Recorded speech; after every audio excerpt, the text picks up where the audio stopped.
Welcome back, y'all. Yep. You made it. Another week. Me? I think we did this last week, didn't we? Probably. Okay. Today, I want to talk about gift giving and Christmas Such a stressful time. with your stepkids. David bought his kids. I bought my kid. I would buy his kids a few things. Nothing major. Yeah.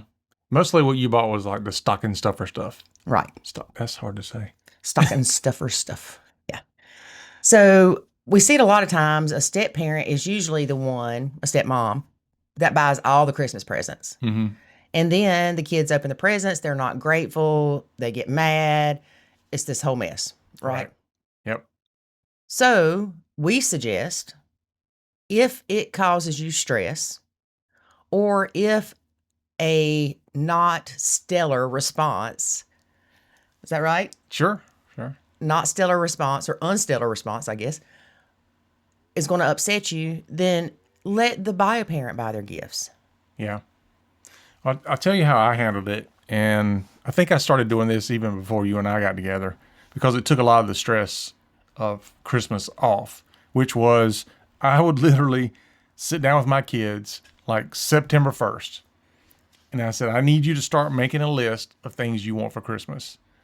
And there was no necessary guidelines around it. Like I didn't say it needs to be under a certain amount or anything. I just needed a list to pull from. Mm-hmm. And so from September to October, so they had a month, from September to October, they would start gathering up their list. Like, I don't care what it is, just put anything you want. I don't care how crazy it is, whatever, but I need at least 10 things on your list. Because the more they put on a list, the more options it gave me to look for. Mm-hmm. Then, starting in October, I would start shopping. And me being a bargain hunter, I would look for places that I could get it cheaper. Sometimes it would be eBay. Sometimes it would be other places or whatever.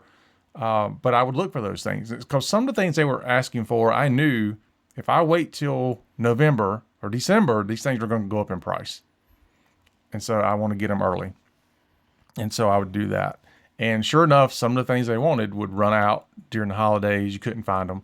But I would do that. That way honestly, by Black Friday, 1st of December, I was done. Mm-hmm. While everybody else is out there fighting the crowds, I'm already done. Right. And question I often got was, well, what if it's on a sale for Black Friday or Cyber Monday? Well, the places will typically take it back if you got the receipt, and they'll give you the full refund at the receipt value. So just buy it at the discounted price and the other one back and get your money back. Mm-hmm. Or sometimes they're just price match it or whatever. But I never got caught into a situation where I paid too much for it. Right. And I don't know that we ever discussed, David, you're going to buy your kids Christmas and I'll buy my kid No, Christmas. because we were already doing that. Right. So we just kind of kept doing what we were doing. Mm-hmm. And again, I didn't set myself up for disappointment because I didn't buy their gifts. Yeah. If I would have bought their gifts and they wouldn't have been happy or appreciative or said thank you, then I would have felt bad. Yeah. But by me not being involved in that, I didn't set myself up for disappointment. No. I never put it on you or expected you to buy their gifts. You never expected me to buy your son's gifts. And it just worked out that way. Mm-hmm. And like I said, before we got married, even before we were dating, that's how we handle things anyway. Like I bought my kids stuff, you bought your kids something. Right. And then when we got married, that didn't change. We just kept it that way. Right. And we had joint finances. So it's not like it was your money buying your kids or my money buying my kids. Mm-hmm. It was our money. Now, what we did do is we had an amount we agreed upon. Mm-hmm. And we stuck with that amount. But that's no different. Again, it's no different when we weren't together. Before we met, there was a set amount that I spent on my kids. Again, you've got one, I have four. So, and he's like, I spend $25 on my kids for Christmas. I'm like, well, I'm spending $100 on mine. It ain't my fault you got four. Yeah, I don't think it was 25, but yeah. I wish it was 25. And then you also got, let's talk about this, and maybe your conversation is going to go here anyway, but there's often a competition maybe between the houses of what they get. And sometimes what would happen, it didn't happen to us necessarily, but there's a thing where, well, what is your dad getting you? Because I want to get you something better. Or what is your mom getting you? Because I want to get you something better. And it becomes this competition. Or you may even feel like it's a competition. Like I said for the birthday, it was like, I get my kid a new pair of shoes and mom gets him a new car. Yeah. I mean, that sounds like a crazy dichotomy, but if that's the right word. But we have seen people do things like that. Mm-hmm. Like, there are people that I took my kid to Paris for the week. Well, I know, and I've seen this more than once. Somebody will plan to take their child to Disney. So say you were planning to take your kids to Disney. Now, we don't need to know that y'all went to Disney every year when they were younger, but just you're a normal person. You're not a Disney freak. And you decide to take your kid to Disney. Right. And you plan it for April. Right. Well, Bio Mom comes up and she's taking them to Disney in March. Yep. I'm going to take them first. Right. Yeah.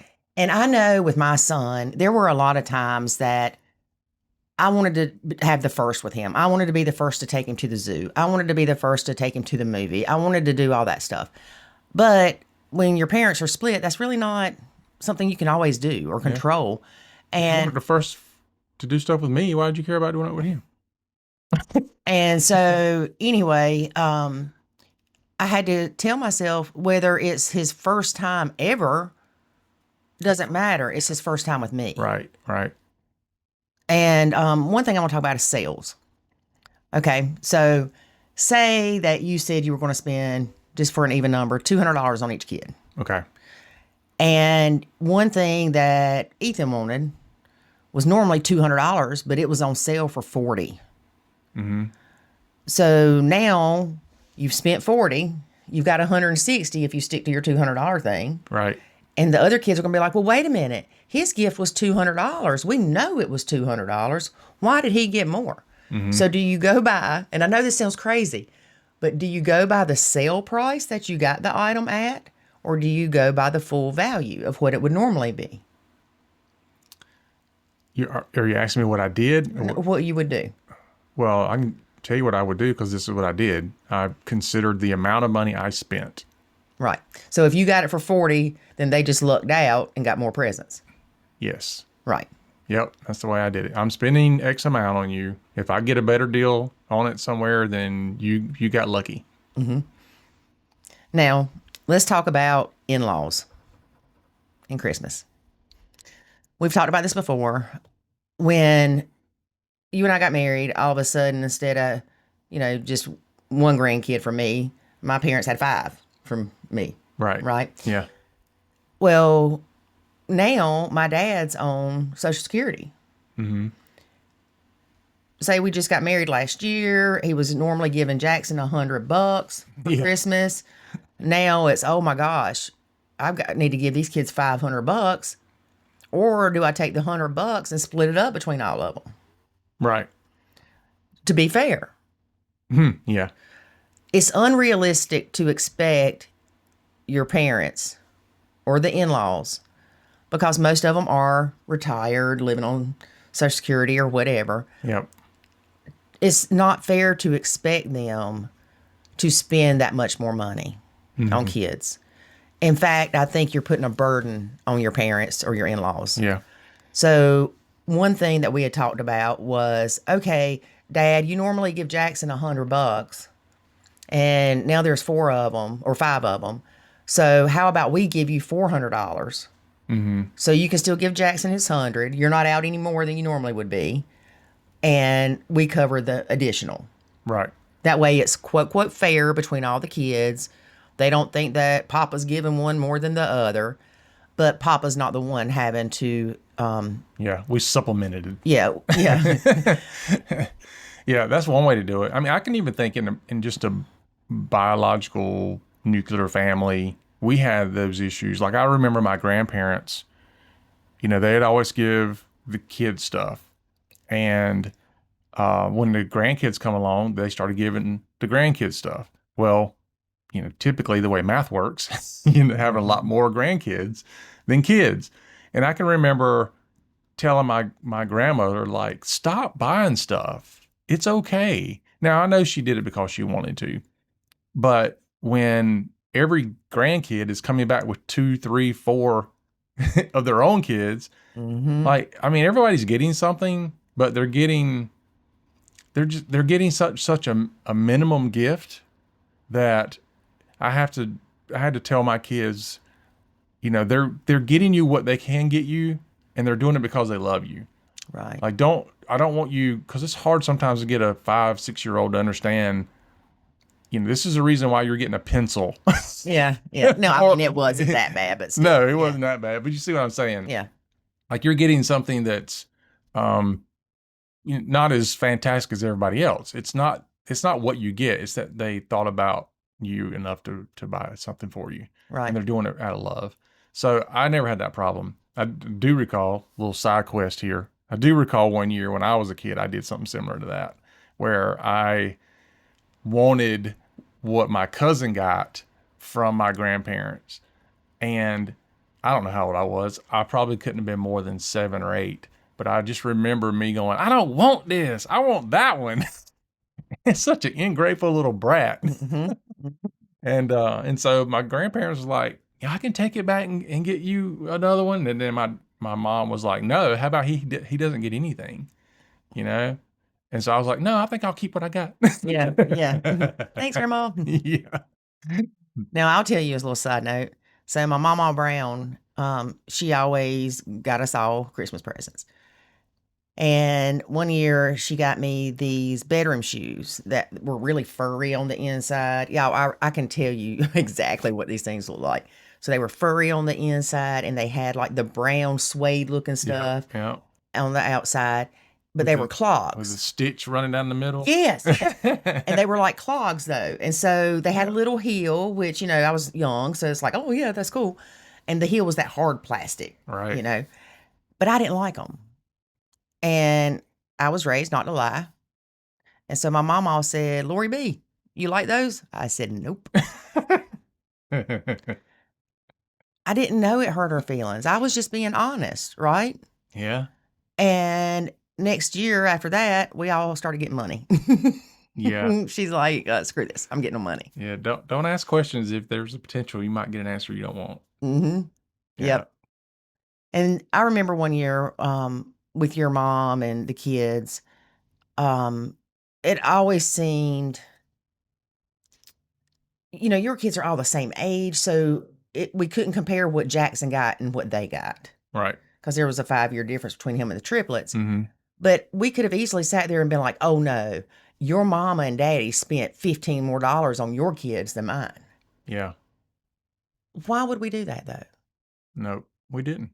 And I remember one year when Avery and Kay came back from Japan, they had missed, I don't know how many Christmases. Right. And so that Christmas was like, just an abundance of stuff for Kay and Avery. It's probably everything that had been saved over the years. Well, but I think everybody there, because I'd talked to other people in the family, and I was like, that was nice, but that just wasn't the appropriate place. Mm-hmm. Because everybody was sitting there watching them open presents for 45 minutes. And then the other kids get like 2 presents. Yeah. So, you don't have to not get them those things, but just don't publicize it, I guess. Well, you can, and we had to do this too, but you can give gifts at a different time. Mm-hmm. So sometimes we would have gifts where it's like, we're going to give you this gift while the stepkids are away. Mm-hmm. And then when we all get together, we got these other gifts so that, if you got Jackson more for whatever reason, then it's like, here's the ones you're going to open while my kids are not there. Mm-hmm. And then when they would come back, Jack go, look what my mommy got me. Yeah. And I had to have conversations with my kids sometimes because they would ask, like, why is he getting this and why is he getting that? And I'm like, well, you're getting stuff at your mom's, right? And they're like, yeah. I'm like, well, his mom's here, so you're seeing that. He doesn't see what you get from your mom, but you see what he gets from his mom. And they're like, oh. Mm-hmm. So Well, and then they would ask Jackson when he came back from his dad's what he got at his dad's. And Jackson would be like, a pair of Wranglers, a pair of boots, whatever. And they're like, oh. Yeah. So, it worked out. But yeah, they see that it's not quote unquote fair. And sometimes you have to explain why it looks like that way. And then sometimes we would supplement things, like if my parents was going to buy something for Jackson or even wasn't. I never assumed they were. I always said, if you want to get something for my kids or Jackson or whatever, I'll give you the money to do that. And because, again, I don't want to put that burden on them to say you have to buy something for these kids or the stepkids or whatever else. Well, nobody should go in debt buying gifts. No. And especially elderly people. They are on a limited income. Or anybody on a limited income. Well, anybody nowadays. Yeah. I heard one of my kids the other day said, everybody's getting a hug for Christmas. Yeah. So that's what I can afford. I'm like, that's fine. Don't go out and go crazy. Like you said, don't be running up your credit card debt and all that kind of stuff. Well, my funness thing that we do is game night, Christmas Eve. Yeah. That's more fun to me than opening presents. But I do enjoy the Chinese gift exchange or whatever it is. Yeah, we'll get like a $20 gift or something like that. And so you figure every family, if it's two, you spent $40. So instead of buying everybody a $20 gift, when you're going to spend $500, you just spend $40. And then you throw your number in the pot. Yep. Pick a number and draw a number. Fight over them. And I'm sure most of you play the game. Yeah, and it's funny because David's mama always gets stuff like out of her pantry. And so instead of fighting for the gift, we fight not to get that gift. Yep. Everybody's like, oh, look, you can have the pantry item. Until the year that we had the toilet paper. That COVID year. Toilet paper and paper towels, everybody was fighting over them. Yeah. Yep. It is funny to watch because it's, our kids and my sister's kids and all that, they're at that age where they're either in dorms or they're moving out and getting their own place and all that. And so now they're starting to want the cleaning supplies and the food and the stuff like that. The spam. Yeah. Years before they didn't want it. Now they're like, oh, yeah, we'll take that. And one thing, too, and you touched on this briefly, was it doesn't have to be on the day. All right. We had opposite schedules with our kids at Christmas most of the time. Yep. Because I alternated every other year. You didn't. Yours was more of a set schedule. And so there were times that the week before Christmas, we had Santa come. Yep. There were times that 3 days after Christmas is when Santa came. Yep. So I remember when I went to court and they're like, okay, Dad will get every other year the week before Christmas, blah, blah, blah. I remember thinking, well, then I can't have Christmas Eve traditions. And then I was like, yes, I can. Those traditions can just be my Christmas Eve, not necessarily the 24th. If I need to do it on the 26th, that'll be my Christmas Eve. So a lot of times before we got married, when Jackson would come back from his dad's Christmas Day, that would be my Christmas Eve with him. Okay. Because that way I could still keep up with those traditions. Right. And I also know that when we got married, the first Christmas, your kids were putting lights on a tree, a ceramic tree that you had painted when you were younger. And Jackson wanted to help because he always wanted to be included. And one of your kids said, no, this is our tree. And I'm like, ooh. I'll get you your own tree. Yeah, don't you worry, baby. We're going to go buy you a forest. And so I remember trying to get Jackson to go do something else. And Jackson's like, no, I'm going to be up in this. So he just sits there. He just ignored them. And he just kept putting lights on that tree. Because he was like, you ain't kicking me out. But you can have two trees. You can make new traditions. You can keep your old ones. If David and his kids decorated their tree with the popcorn and the tinsels, and I decorated mine with glass ornaments, we could still have two trees. Yeah. You don't have to completely get rid of your traditions. Nope. It's all about trying to figure out what's going to work best for everybody. Right. You don't want to change everything, but you do want to change some things. And you just want to figure out what works. And moving the schedule around, to me, was the biggest no-brainer. Like, let's not fight over the fact that my kids aren't going to be there or your kid's not going to be there and we're going to have different Christmases and all that. Let's just move the entire day instead of trying to work around everybody's schedule. Yeah, because if we did Santa, then with your kids, Jackson would come and then he would have to do his Santa. and your kids were leaving. It was just, Yeah. it was too much. I mean, we do that in other areas of family stuff. Like, if we can't get together before Christmas, then we get together after Christmas. I remember one year I got together with my family in February for Christmas because something happened. I know. Yeah. And it's just like, move the day. Okay. Easy peasy. Because it really should be about what Christmas is about. Yep. And Christmas is not about, it's got to be on this day, it's got to be at this time, it's got to be perfect. You know, I think some of my best memories are the most messed up Christmases. Not the ones that were close to perfect. You know where I'm going. Yeah. So one year, David's family Christmas turned into a redneck Christmas party. There was a fist fight. Yep. And it wasn't over a present either. No, and it was like a 60-year-old man and a 30-year-old kid. That was what was even crazier. Yeah.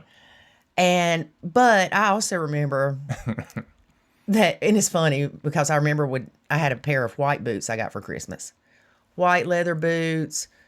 You know, this is one of the big things I wanted for Christmas. And they tied in the back and they were so cute. And my stupid sister decides to go outside, and it had been raining, and we live where there's clay. So there was red clay. And she comes back in and steps on my boot. Ooh. Fist fight. Christmas. Oh, Merry Christmas, everybody. I see a pattern here. You, fist fights, and Christmas. No, that was your family. You were there. Well, also, even in nuclear families, there is unfairness, we will say. My grandmother loved my sister. My grandmother, she would bring down 20 presents. I'm not kidding. And me one. Wow. You'd have all these presents laid out for Dawn, her peaches. And then she'd go, yours is there. Yeah. See? And my mama you were told like Cinderella. my mama told me, keep your mouth shut and be grateful for what you got. Rather than telling her mama, this isn't fair. You shouldn't do this. Wow. It was, keep your mouth shut and be grateful for what you have. Interesting. Mm-hmm. Yep. Good thing she never asked me what I thought about her and her presents. Well, now it all makes sense. Why? Oh, Lord. What? What makes sense? You are defending the injustice Of what? of yourself By how? because you were treated unjustly as a kid, and therefore you defend the unjust treatment of others now. That's what it is, ain't it? Yep. So on a side note, Dave and I have talked about this, and he told me one day, this was recently, And a few months ago, maybe a year ago. he said, you cannot stand to see injustice towards others, but you won't stand up for yourself. Mm-hmm. Which is exactly what you were just taught in Right. that story. Yep. That explains it. All these years I've wondered. See? Well, But welcome to the live therapy session, folks. Yeah, but that makes sense, right? I mean, that makes a lot of sense. Mm-hmm. And I can't. It drives me crazy to see injustice. Yep. And I'm trying to do better about standing up for myself. But I don't even want to go there. But like at your mama's funeral, Mm-hmm. you know, people standing up there cussing at each other and everybody's just sitting there and I'm like, hang on a minute. Like, I don't care if y'all boot me out or what. It wasn't a thought process. It was a reaction. And I do have those reactions. And that explains why. Yep. Thank you, Dr. David. You are very welcome. See Now- my bill. Now I'm going to call my daddy and fuss at him for It's something. your fault. Be like, why didn't you ever tell Nana don't be doing that crap? Now you know. Now we know. So, what problems do you have with Christmas? Think back to your childhood. But really, David, I never thought about that. And I'm sure that if I told you 20 other stories, you'd be like, oh, yeah, see, that falls in the same category. Probably. That's like me telling on my sister for smoking and I got a whooping for being a tattletale. Your whole life. Yeah, Your whole life is about injustice. that explains it. I got to go do some work. All right. Y'all make Christmas fun and happy. Yep. It's not going to be the Hallmark holiday. It's not going to be perfect. Somebody's not going to be happy. Make the best of it. Mhm. And nacho the crap that causes you stress. Yep. Do that. Yep. Oh, more importantly, buy yourself something. Yep. That's one thing that we've always done, really. I think like Well, I me. let you buy whatever. No, I let you, but I let you meaning you get me off the hook. So you buy whatever you want for Christmas, Mhm. and you're like, "This is what you got me." And then I wrap it up and open it under the tree, and I'm like, Yeah. oh, wow. Yeah. So for me, it's like it's great because Mhm. you always get exactly what you want. Yes. And that way you don't have to worry about spending Yeah. money on something you don't Now want. I will say I always get you something anyway. Yeah. So Usually. is it usually or always? Usually. I have to work on that Yeah. then. You have to work on that, yeah. But sometimes I struggle with what to get you too. Yeah. So Well, you and I both. I've always been of the mindset like you don't have to just give me whatever you want. I don't care. You don't have to give me anything at all. Like we're those doing, kisses. yeah, we're doing stuff for each other throughout the year. Like I just want to spend time with you Right. and you know enjoy time together. I don't care about the gift because chances are, if it's $25 gift, either I've already bought it for myself, Or you didn't want it. or yeah, I didn't want it anyway, or you already bought it for me, or whatever. It's like something like that. But I'd rather take the money and use it to buy like pizza Christmas Eve and have the family game night Christmas Eve party. yeah. Or, now my sister's big on this. She's big on let's don't buy gifts, let's buy experiences. And I think that's a fantastic idea. We don't do that often, but I think that's a fantastic idea. And I know some people do, I'm going to mess this up, one want, one need, and something to read or something like that. It's like they only do like 3 gifts at Christmas. Or figure out, okay, if me and my wife spend $100 a piece on each other, then go out and spend that $200 helping another family or something like that. Yeah. There's lots and lots you can do. I mean, we got our kids involved one year in doing like they were packing bags to give They hated it. to give like fruit and stuff. Remember, it was my birthday present. I said, for my birthday, I want y'all to go do this. Yeah. And Yeah. they hated it. The pictures we have, they're like, Yeah. They were, I don't know, they were probably 12, 13-ish. yeah. So, Yeah. yeah. They didn't want to do it, but they did. They packed the bags full of fruit and canned goods and for the needy and all that kind of stuff. But just give back, and that's not just a Christmas thing. Honestly, you should make the world a better place every single day in some way, just a little bit. You don't have to be Mother Teresa, but just leave every person and everything better than you found it that day. Well, David, let's analyze this real fast before we get off here. So when I was little, we just analyzed some stuff and figured out what's wrong with me. Mm-hmm. My mom did Christmas for needy children. Okay. So she would call the school, get a list of names. Mm-hmm. And so our kid playroom was slap full of presents. I'm talking thousands of dollars back in the day Wow. of gifts. And my papa would dress up as Santa Claus and go to these kids' houses. Wow. Well, one of the kids was in my classroom and I couldn't tell him. I couldn't tell him. But when we got back to school, the teacher's like, how was your Christmas? He's like, this white Santa Claus came to my house and, whatever. And I still remember his name and everything. But that was better for me to see than any present I got. Was to know that these kids that didn't get anything, they weren't going to get anything. Yeah. That they got a coat or they got a Lego set or whatever it was. So see if there's somewhere local that you can maybe help. They have angel trees everywhere. Yeah. We always do that. We always find some places doing that, or if you're buying something at Walmart, pick up that extra gift, and as you go out, they usually have a Toys for Tots or something. You can throw a gift in there. So in churches, our church has something online that you can click and choose the age of the kid you want to get. And I struggle with that because I want to get every one of them. Yeah. All right. So anyway, we hope some of this helps you throughout the holiday. We'll probably talk more about the holidays as we approach it, but I can't believe it's almost Christmas. yeah. Anyway, if you're on YouTube, you're watching us, comment below. Let us know some of the things that you've done to help improve your blended family situation for the holidays so everybody else can read how you're handling it successfully. Or if you have other questions or comments, post them below. If you're listening to the podcast, thanks for listening. Go over to the YouTube channel. Like it, share it, subscribe, all that good stuff. Yep. But until next time, remember, life is good When you nacho.